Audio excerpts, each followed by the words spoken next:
को दोनों सेनाओं के बीच में लेकर चलिए ताकि मैं दोनों ओर के सैनिकों को देख सकूं।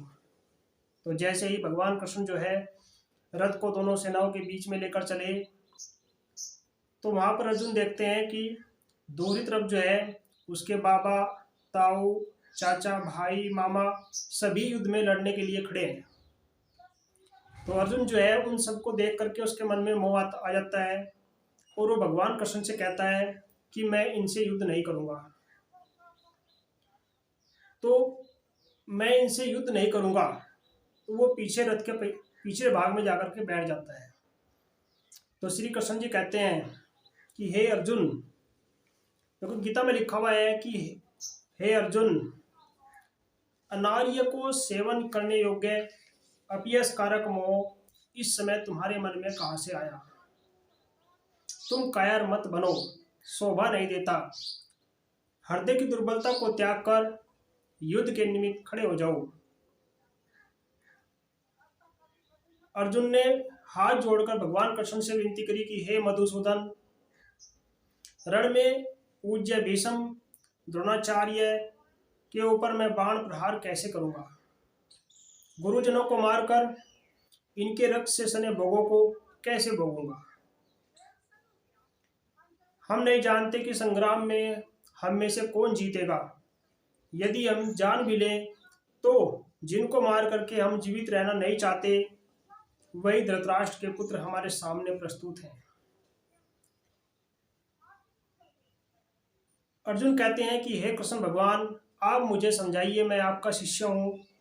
आप मुझे बताइए, आप मुझे वो ज्ञान बताइए जिससे मेरा भला हो। तो भगवान कृष्ण कहते हैं कि हे अर्जुन, जिनके लिए शोक नहीं करना चाहिए तो उनके लिए शोक करता है। पंडितों जैसे वचन तो कहता है, परंतु पंडित लोग न मरों का शोक करते हैं न जीवितों का शोक करते हैं।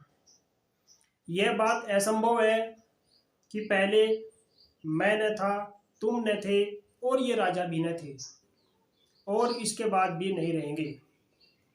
जैसे देहधारियों की इस देह की लड़कपन, जवानी, बुढ़ापा ये अवस्था होती है, तैसे ही मृत्यु के बाद दूसरी देह की भी होती है। इसलिए पंडित लोग मोह को प्राप्त नहीं होते। संसार में असत वस्तु का कोई अस्तित्व नहीं है और सत वस्तु का अभाव नहीं है। इस प्रकार तत्वज्ञानी जो है इन दोनों बातों को जानता है कि इस संसार में नाश रहित आत्मा का विनाश करने में कोई समर्थ नहीं है। अतएव हे भारत, युद्ध करो।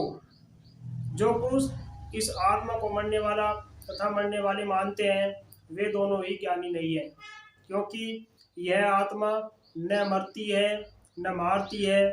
आत्मा न कभी जन्मती है और न कभी मृत्यु को प्राप्त होती है। नष्ट होने पर भी वह नाश को प्राप्त नहीं होगी। जो पुरुष इस आत्मा को नित्य, अविनाशी, निर्विकार और अजन्मा जानता है, वह किसको घात कराएगा और किसको मारेगा। तो भगवान कृष्ण ने जो है अर्जुन को बहुत अच्छे तरीके से समझाया। हे महाबाहो, यदि तुम आत्मा को नित्य जन्म लेने और नित्य मरने वाली मानते हो तो भी तुमको शोक नहीं करना चाहिए, क्योंकि जो जन्मा उसकी मृत्यु और जिसकी मृत्यु हुई उसका जन्म निश्चय है। अतः जो बात अनिवार्य है उस बात के बारे में सोच करके शोक नहीं करना चाहिए। जन्म लेने से पहले क्या था और मरने के पीछे क्या होगा, यह कोई नहीं जानता। ऐसी दशा में तुमको किस बात का सोच करना उचित है। इस कारण तुम्हें कोई सोच नहीं करना चाहिए। अपने धर्म को भी सोचकर तुमको घबराना उचित नहीं है, क्योंकि क्षत्रिय का धर्म है युद्ध में लड़ना। उससे अतिरिक्त उसका कोई धर्म नहीं है। यदि तुम धर्म के अनुसार इस संग्राम को न करोगे तो अपना धर्म और बड़ाई खो बैठोगे। देखो ये महत्वपूर्ण बात है। अगर आपने अपने धर्म के अनुसार कार्य नहीं किया तो इस संसार में अपनी बड़ाई और महत्व खो बैठोगे, जिससे लोग आपकी निंदा करेंगे, आपकी अपकीर्ति कहेंगे। और जो प्रतिष्ठा वाले व्यक्ति हैं, जो सम्मानित व्यक्ति हैं, उनके लिए अपयश का होना मृत्यु से भी बढ़कर है। जो लोग आज तुम्हारा सम्मान करते हैं, कल वे तुम्हारा अपयश करेंगे। शत्रु लोग तुम्हारे पराक्रम की निंदा करें, अनेक प्रकार के दुर्वचन कहें, इससे बढ़कर दुख तुम्हारे लिए और क्या होगा। यदि तुम युद्ध में नष्ट हो गए तो स्वर्ग सुख भोगोगे, संसार में तुम्हारा नाम होगा। और यदि युद्ध जीत गए तो पृथ्वी तल का राज्य भोगोगे। सुख दुख, लाभ हानि, जय पराजय, इनको समान समझकर लड़ने के लिए तैयार हो। ऐसा करने से तुम पाप को प्राप्त नहीं होगे। यह ज्ञान उपदेश सुनकर के अर्जुन के मन में विचार आया। फिर भगवान कृष्ण कहने लगे, अब निष्काम कर्म योग के विषय में सुन। जिस ज्ञान को पाकर कर्म बंधन से तेरी मुक्ति होगी। यह कार्य एक बार शुरू करने पर शुभ फल देता है। तो भगवान कृष्ण कहते हैं कि हे अर्जुन, अज्ञानी उस पुष्पिता वाणी को ही स्वर्ग सुख से बढ़कर कुछ नहीं समझता है।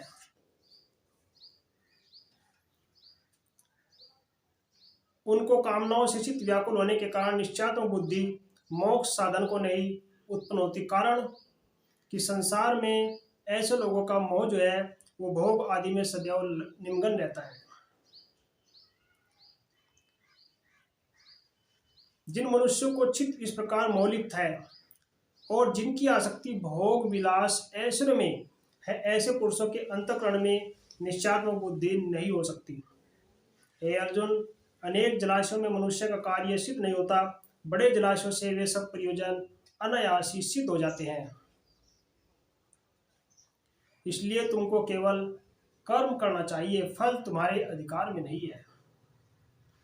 तुम फल की अभिलाषा न करो और न ही निकम्मे रहो। सदैव अपना कर्म करते रहो।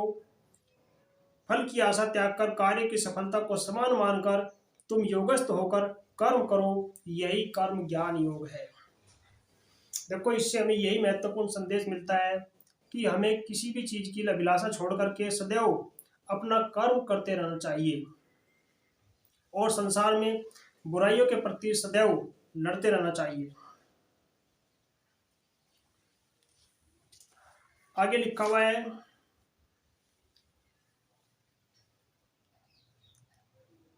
कि सब इंद्रियों विषयों को रोककर सदा मेरे विषय को सोचे, मेरे बारे में विचार करे। जिसने इंद्रियों को वश में कर लिया उसकी बुद्धि निश्चल है। जो पुरुष विषयों के ध्यान में रहता है उसको प्रीति हो जाती है और प्रीति होने से कामना होती है। इच्छा के पूर्ण होने से क्रोध आता है और क्रोध से अविवेक उत्पन्न होता है। अविवेक से स्मरण शक्ति नष्ट हो जाती है। स्मरण शक्ति के नाश होने से बुद्धि अक्षय होती है और जिसकी बुद्धि का नाश हुआ वह विनाश को प्राप्त होता है। इसलिए मन में कभी भी अहंकार मत करो। जो पुरुष राग द्वेष से रहित हो, अपने मन को वश में रखता है, वह शांति को प्राप्त होता है। शांति मिलने पर सब दुखों का नाश हो जाता है। देखो कितनी महत्वपूर्ण बात ये, कितना महत्वपूर्ण संदेश ये है कि हमें सदैव ऐसी वस्तु की इच्छा करनी चाहिए जो पूरी हो सके और जिससे हमें कोई दुख ना हो। अगर हम किसी बड़ी चीज़ की इच्छा करते हैं तो हमें दुख ही दुख प्राप्त होता है और वो व्यक्ति हमेशा संसार के मोह में लिप्त रहता है। तो ये गीता का महान संदेश जो है आप सब तक पहुंचाएं, क्योंकि कर्म योग, कर्म करना ये हमारे लिए बहुत महत्वपूर्ण है। यदि हम कर्म करेंगे तो हमारे सब कार्य सफल होंगे। तो भगवान कृष्ण ने अर्जुन को सदैव यही समझाया कि आप हमेशा खड़े रहिए और बुराई के विरुद्ध युद्ध करिए। आप अगर बुराई के विरुद्ध युद्ध नहीं करेंगे, आप मैदान छोड़कर भागेंगे तो लोग आपकी निंदा करेंगे और लोग आपकी निंदा करेंगे तो सम्मानित व्यक्ति के लिए निंदा, उससे बड़ा अपमान उसका कोई नहीं हो सकता। तो ये था गीता का महान संदेश। आप इस वीडियो को रोज देखें। और रोज इस संदेश को अपने जीवन में उतारें और अपने हर कार्य को पूर्ण रूप से करते रहें। धन्यवाद।